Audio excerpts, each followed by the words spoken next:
Hare Krishna. Welcome to Tax Guru YouTube channel. This is CA Rohan R. Pingle, practicing chartered accountant based in Mumbai, also partner in Motilal and Associates LLP, member firm of Marks Network. Welcome to video series going on concurrent audit, and today is session 3. So let's dive into it. Let me allow to share my screen.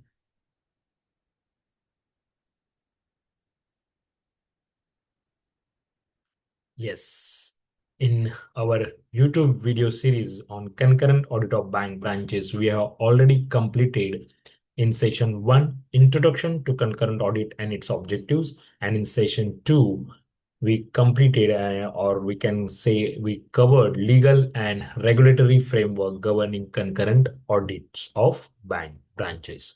So today in session 3, we are moving to one of the most practical and sensitive areas of concurrent audit, that is appointment, tenure, and independence of the concurrent audit. The topic directly impacts the quality of the audit, the credibility of reporting, and the professional standing of chartered accountants engaged in bank audits.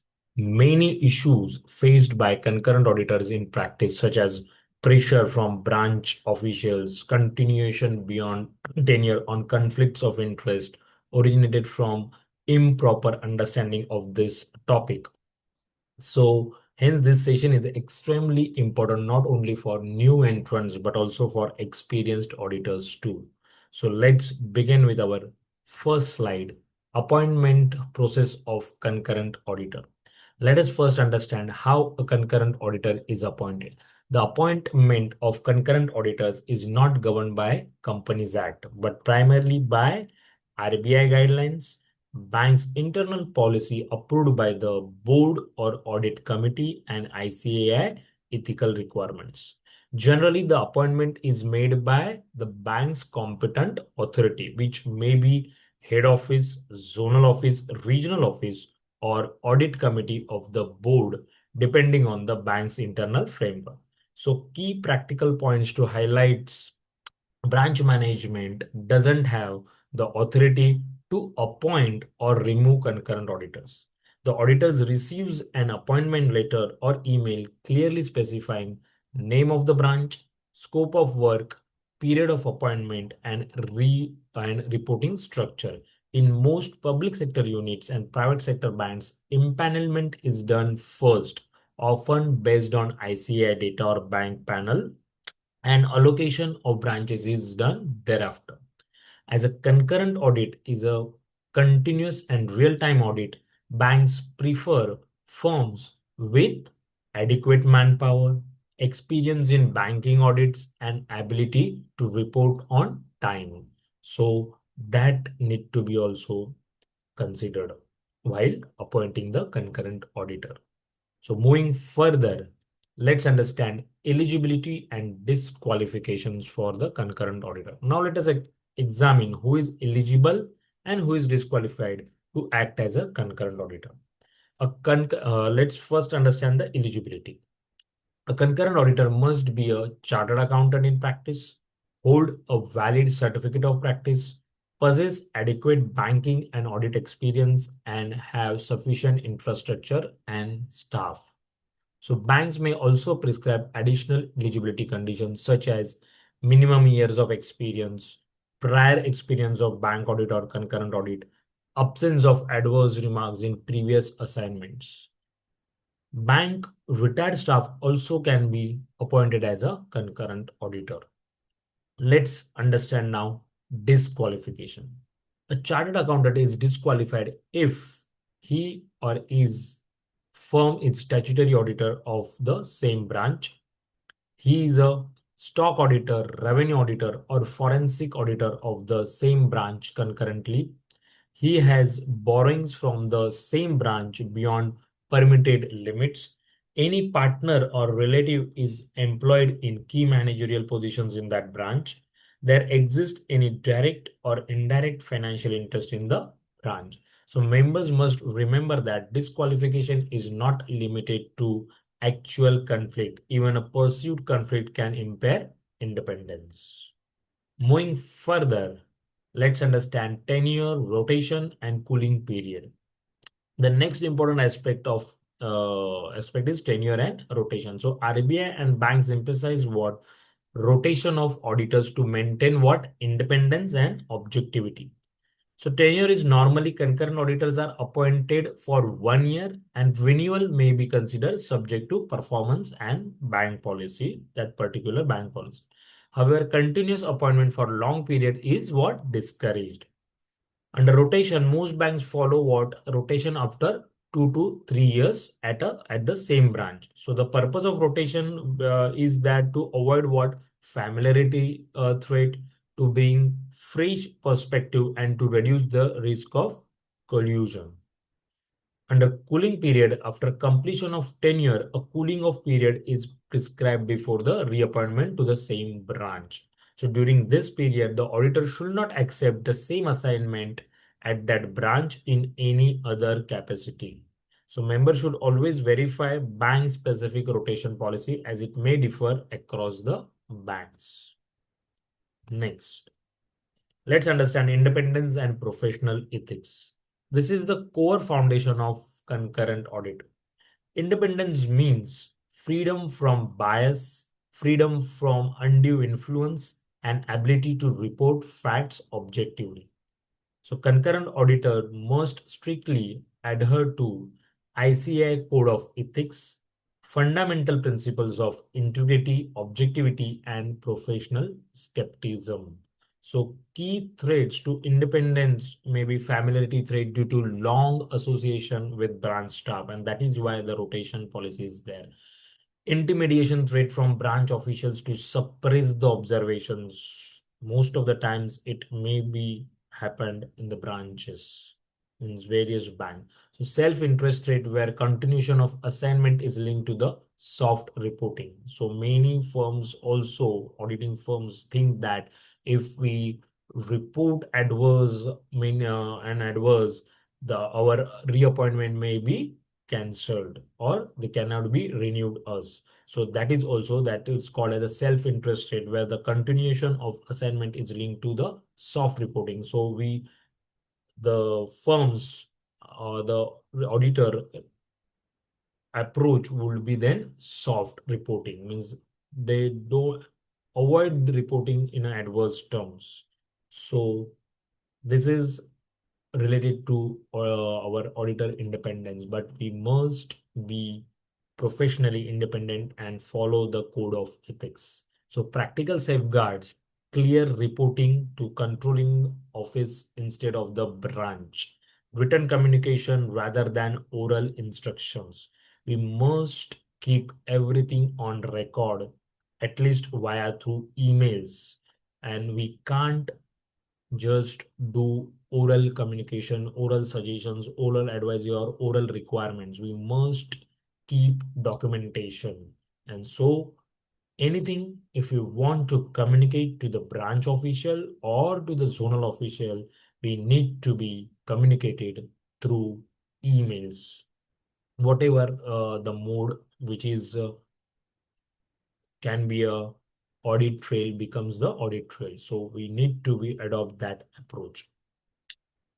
Written communication rather than oral instructions, avoidance of non-audit services to the same branch, and proper documentation of disagreements. We must document each and every aspect. We should also keep a proper handwritten notebook, or you can also put whenever you visit to the branch, whatever points you discuss with your staff or whatever you discuss with the branch head, whenever you visited to the bank, you need to be keep record of it, whatever agreements, disagreement, whatever discussions you had with the branch officials. So you need to keep that also.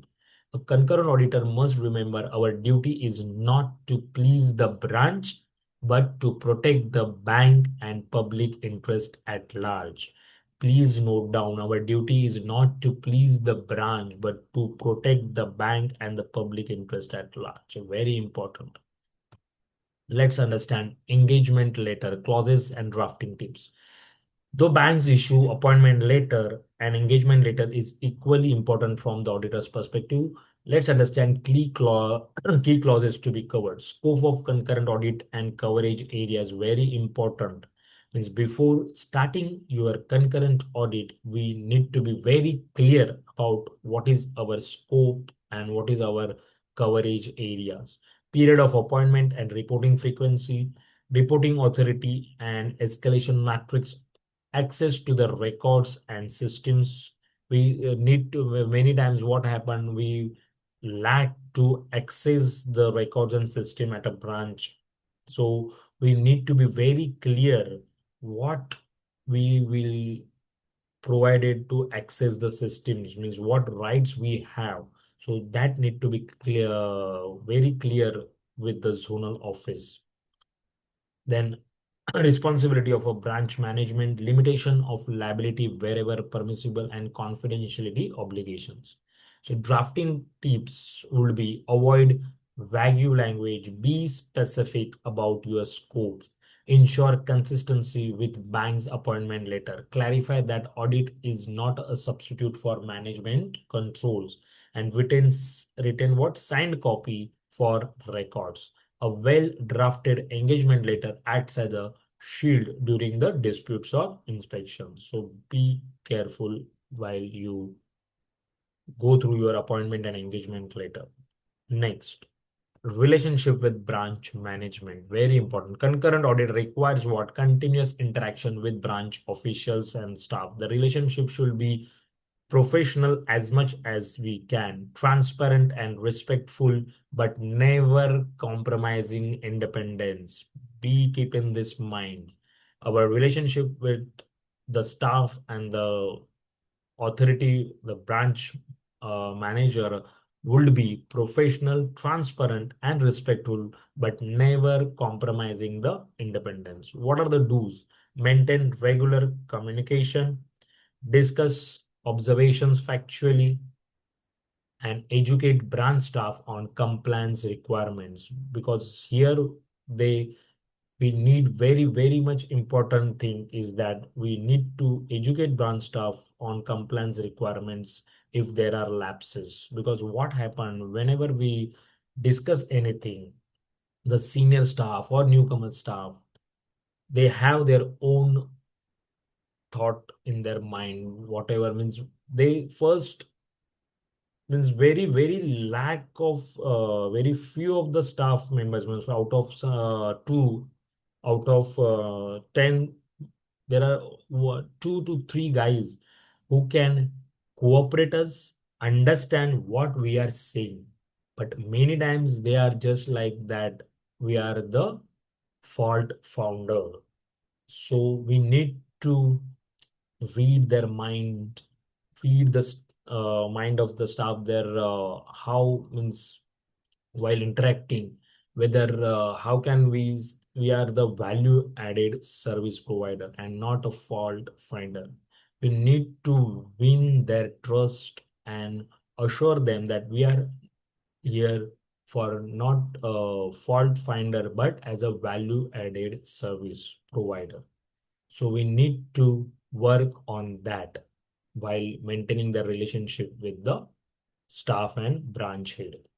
What are the don'ts? Do not accept verbal assurance without evidence. Very important. Do not accept verbal assurance without evidence whenever you have any points. Do not delay reporting due to pressure. Do not delay reporting due to pressure. Do not get involved in operational decision making. Very important thing. Do not get involved in operational decision making. We can suggest or corrective actions, we can give advice, but we cannot sit in the management mind. Okay. So remember, we are auditors and not consultants or branch advisors. Very important. We are auditors, not consultants or branch advisors. So that is very important to understand while doing our assignment as a concurrent audit. So let's moving further, understand practical difficulties faced by concurrent auditors. In practice, concurrent auditors often face delay or ambiguity in appointment letters, pressure for continuation linked to soft reporting, resistance from branch staff citing workload, conflict situations impacting the independence, lack of clarity on tenure and rotation norms, ethical dilemmas in reporting serious irregularities. So handling this requires what? Strong documentation, adherence to the ethical standards, and timely escalation to the higher authorities. That is, you can directly communicate to the zonal office. So concluding this, appointment, tenure, and independence are not a procedural formalities, but the backbone of an effective concurrent audit. A concurrent auditor must accept assignments only after evaluating the eligibility, respect tenure and rotation norms, guard our independence at all times, and maintain professional relationships without fear or favor. Without fear or favor. Remember these two words, without fear or favor. If these principles are followed, concurrent audit becomes a powerful risk management tool rather than a routine compliance exercise. Means we need to be very thought in the mind like that it is our powerful risk management tool. Means audit, that concurrent audit can be used as a powerful risk management tool rather than a routine compliance exercise. In our next session, that is session 4, we will move towards the scope of concurrent audit and reporting mechanisms. So thank you so much for patient hearing, and hope you are getting valuable knowledge from video series.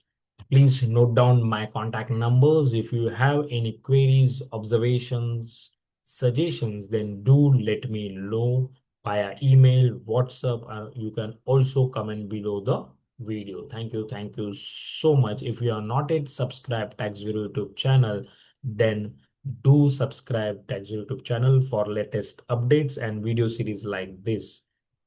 So thank you so much. Bye bye. Take care. See you soon. Hare Krishna.